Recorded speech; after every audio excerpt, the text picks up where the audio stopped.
Exceptions allow for more robust and debuggable code while providing useful context information about why something went wrong.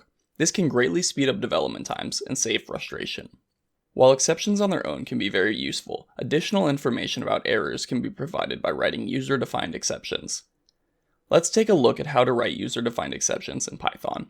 In this example, we want to raise a mass exception if the mass is below 0. So we start by creating a class massException that extends exception.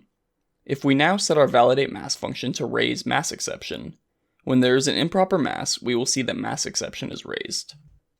This is good, but user-defined exceptions can be made more useful by providing a message. If we add an initialization function to our massException class, we can initialize the message to be whatever we want.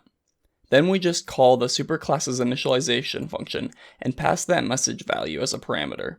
Now we can see when we run our code, passing an invalid mass to the validateMass function, it not only traces back from the specific type of exception we raised, but it also provides a useful message to explain what happened.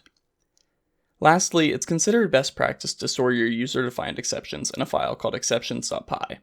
So if we make a file named exceptions.py, we can just copy our exception class over.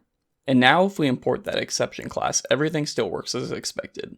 In bigger projects, this organization becomes more important. If you enjoy these short style guides, let me know in the comments and I'll make more of them. That's all for today. Don't forget to like and subscribe, and I'll see you next time.